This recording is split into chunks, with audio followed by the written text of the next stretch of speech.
I edited it. I haven't gotten it yet. I edited it. I edited it. I edited it. Wait. Who edited it? I edited it. I can't. Once you hear it, you can't unhear it. Anyway, ladies and gentlemen, up next, my friend Nick Cassavetes.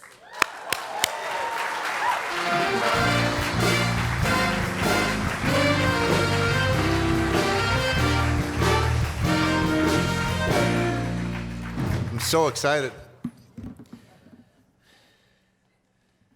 Someone once asked Jean-Luc Godard what the secret to editing was. And he said, it's very simple. Everything that I love, I keep in. Everything I do not love, I take out.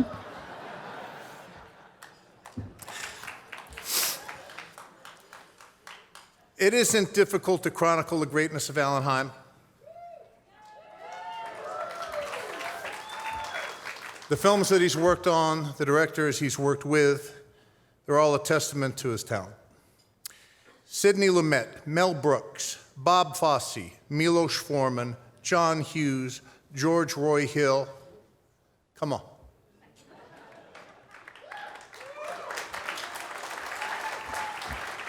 Network, Lenny, Godspell, Hair, All That Jazz, Valmont, Star 80, American History X. Let's just keep on coming. 50 plus years, 30 plus films, Academy Awards, Emmys, ACE Awards, BAFTAs. As well as the considerable work that he's done for the Guild and America Cinema Editors, president of ACE and MPEG. I have respect for all editors. It takes a certain type of person to spend large portions of your life in dark rooms for months at a time, often with mediocre material and mediocre talent. But Alan Heim loves movies. He loves great ones. He loves the not so great ones. He loves working on them. And he will not rest until they make absolute emotional sense. When I first started making movies, we used to cut on film. And it wasn't like today, everything kind of like right there. Hey, do you like A? Do you like B? A, B, A, B. It's kind of like an eye exam. No, we used to cut on dupes. The sound was separate. There was an art to it. For those of you too young to remember, we actually did cut on film with splicers and tape and grease pencils to mark the opticals. And it's a different time. Editing today is kind of a much more instant visual sport. But back then, the process took longer. The director spoke with the editor about each cut they were about to make. And when you decided on a cut, as a director, you left the room for 5 or 10 minutes, had a smoke or whatever, crossed your fingers, and came back in the room to see if it was any good or not. Point is, the process back then was more thoughtful, I believe, more considerate to character and point of view. Editors were more than just fast hands. They were equal storytellers to the directors. They were their creative partners. And that's what Alan Heim is for me.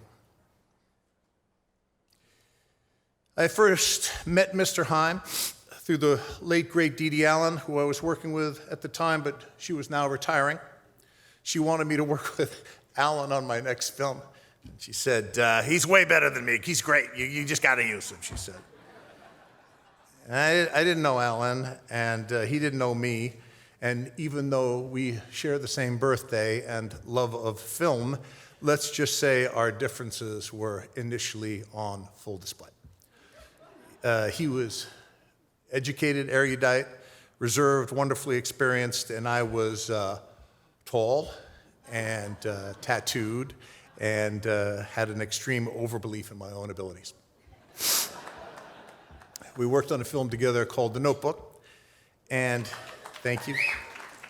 And Alan was less than impressed with me, and even the material. But a funny thing happened. I told him what I wanted, what I was going after, and that there was a part of me that was kind of apple pie and believed in the material that we were putting together. And funny thing happened.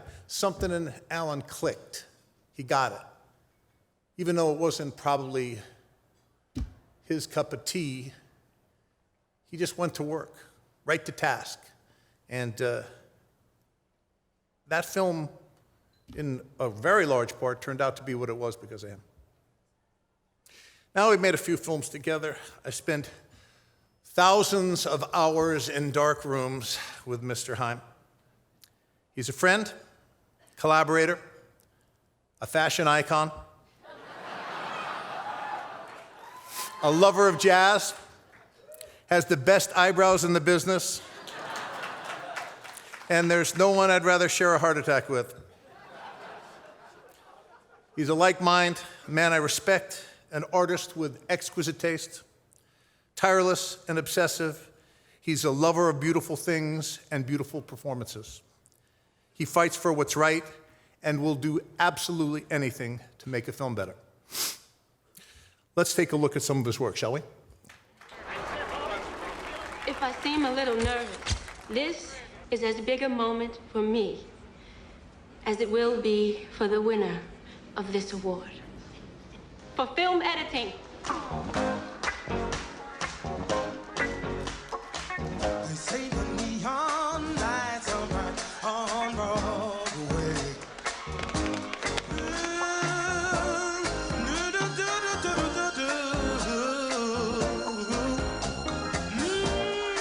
My name is Liza Kazia. But one of the hardest things to do is to find a new love song to sing. They're either the guy meets the girl or the guy gets the girl. We're gonna have a baby.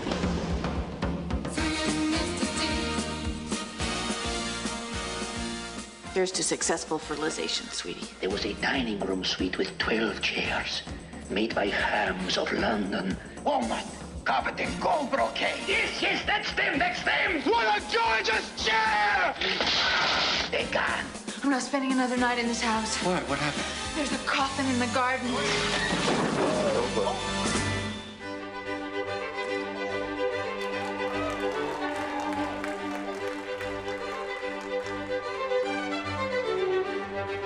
To be on the wire is life. The rest is waiting. That's very theatrical, Joe. Yeah, I know. Did you make it up? I wish I had. It's showtime, folks. Day by day, oh dear Lord, sweet things I pray. Auto day by day. Ladies and gentlemen, Lenny Bruce. How do you people really feel about doing it? What's the worst thing you can say to anybody? Fuck you, mister. If I really wanted to hurt you, I should say, unfuck you. Ladies and gentlemen, this man's under arrest. What, again? Oh, what the fuck is going on here, man? I mean, what, is it getting chic to arrest me? I'm ready to find you guilty right now. You need a deviant. Don't shut him up. You need that madman to stand up, tell you when you're blowing it. And the harder you come down on the deviant, the more you need him. Please, don't take away my words. There's a serial killer out there who strangled 3 women. He's gonna do it again. You telling me this guy's copycatting a serial killer's been dead for 20 years. What turns you on? Is it a great body? Is it a nice smile? Is it beautiful legs? I don't think you've ever known how much I love you. Well, maybe now you will. He's a skinhead, right? He was more like the skinhead. I need this job. I really need this job.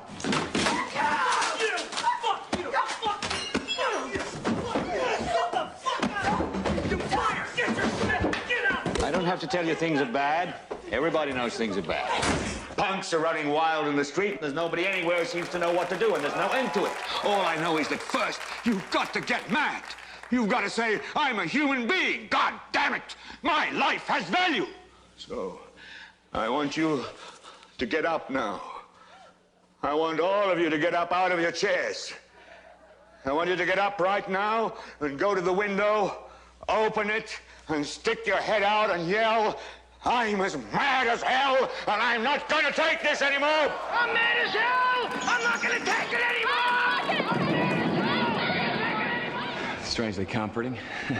Let's give a rousing welcome to the lovesick blues boy, Mr. Hank Williams. All I don't know what to do. All I do is set aside. Oh, Lord, that last. I want to see my parents for the rights to my own body. My sister has leukemia. They're trying to force me to give her my body parts. Hospital throws this dance for your sick kids. I was thinking we could go together. They fell in love, didn't they? Yes, they did. Good. I like this kind of story. Go on. Noah wrote 1 letter a day for a year. 365 letters. Tell me about the letters, Mother. I don't want you waking up one morning thinking that if you'd known everything, you might have done something different.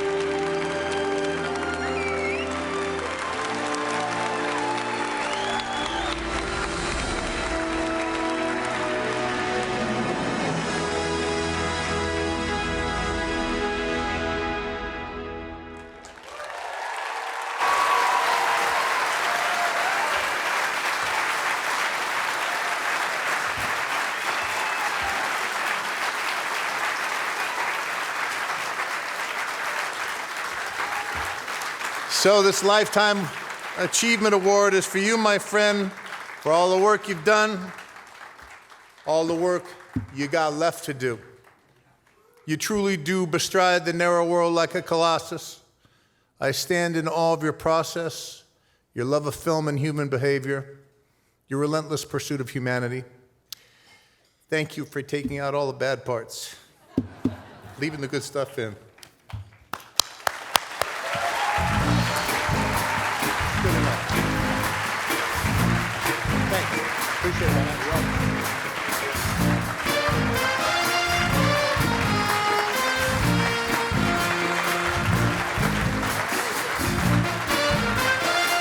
I got a statue for you. Oh, thank you. Bravo!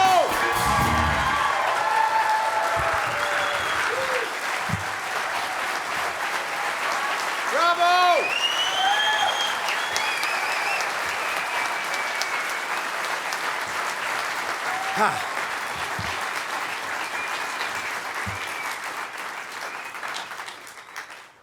I don't think I can follow that, so maybe I'll just leave now.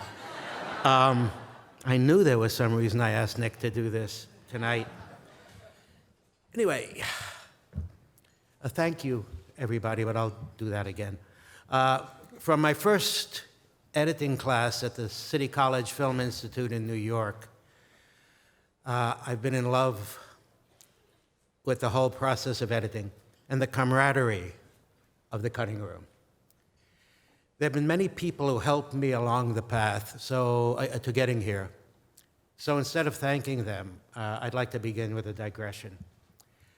I had been a sound editor in New York, and after doing 3 movies for Sidney Lumet, he asked me to be his picture editor on his film of Chekhov's The Seagull. Sidney looked over my shoulder, guiding the cutting, and I learned a lot. One thing being that I really didn't like anyone looking over my shoulder. At one point, he asked me to make a cut to remove several minutes from a moving shot with only 1 angle and 1 take.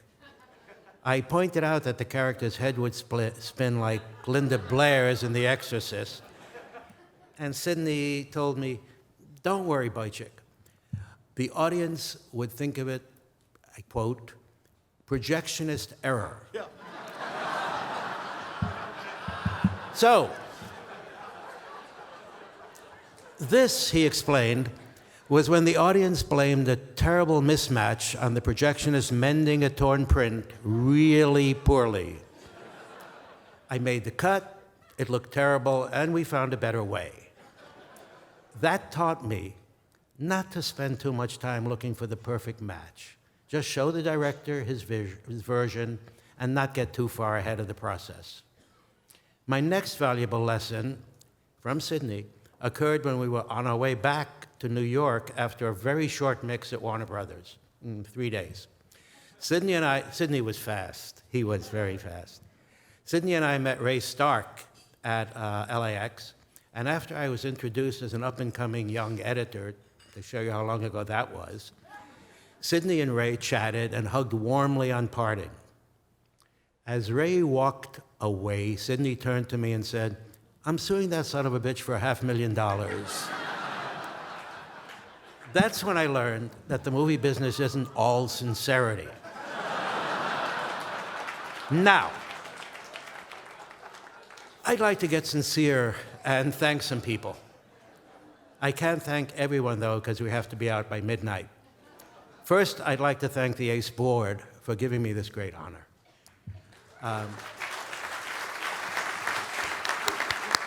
ACE board. I was asked to join ACE while living and working in New York City, and joined with some reluctance because all I knew about ACE was they held an annual golf tournament. I'm not a golfer, but even if I were, I didn't think I could play from the East Coast. By the way, we haven't done a tournament in about 20 years, so it's a bit. I joined because I felt it would help make me a part of the larger editing community, and it certainly did. When I moved to Los Angeles, I was nominated for the board and have worked ever since to make the world aware of how editors contribute to the making of a movie. And I still don't golf. I also ran for the board of the Editors Guild about then, I guess so that I could fill in whatever free time I had outside the cutting room. This too has worked out very well for me, and I look forward to continuing to work with Kathy Rapola and the union board for a better deal in our next contract. I'd like to thank all the assistants I've ever had, some of whom are sitting with me tonight, for all the patience they've shown teaching me how to use the Avid, and before that, the Lightworks, new tools that quickly replaced my beloved Moviola, and for keeping me organized and for just being there to talk about so many inside things that happen in the cutting room, and being a sounding board for my cuts, cutting some scenes to keep up to deadlines. We don't talk about that a lot. Making fancy effects on the Avid, which have always been beyond me, and listening to me gripe. Some of them have become fine editors in their own right, and I hope I've been able to help them in their careers. I'd like to thank George Stoney, the head of the CCNY Film Institute, during my first year. We have some fans of George. A great documentary filmmaker and teacher who saw something in my work that led him to recommend me for a non-paying summer job, schlepping a tripod in the heat in exchange for sandwiches and water, while a young director filmed his wife dancing in the woods. Sound familiar? How many here have done that? Hands, please. Okay. Well, that led to a paying job, sort of, at a real editing company, more or less, Ross Gaffney in New York, where I was taught to splice with the death-defying foot splicer, and I was everybody's assistant. My contacts there got me to the Army Pictorial Center in Queens when I was drafted, which was almost like being in the Army, except for the military part. And yeah, then there's Ralph Rosenblum, a great editor who hired me as a sound editor on several films, which led me to my meeting Sidney Lumet. And Kenny Utt, a legendary New York producer who trusted me enough to introduce me to Bob Fosse, to edit Liza with a Z, which led to 3 more wonderful projects with Bob. Fosse spoke of me as his collaborator, and I felt that was the highest compliment an editor could have. Mel Brooks, George Roy Hill, John Hughes, a lot of people that were mentioned by Nick. Tony Kaye, Nick Castle is a surprise, and most of the directors I've worked with. Not all, of course, but the body forgets pain. And in this century, Nick Cassavetes, with whom I've had so much fun and made some damn good movies. At a fraught moment while we were cutting Alpha Dog, Nick asked me, "Do you talk to all your directors this way?" After a pause, I responded, yeah. And Nick murmured, it's amazing you work at all. And we did 2 more films after that. And we may do another yet. So, after some 40 movies, what sage advice can I implant or import to you people? First, take advantage of your luck. I did. Second, carve out some personal time. You guys work too hard. And third, get involved with our union and with ACE. And last thing is, work standing up. It'll add years to your career. Thank you, everybody.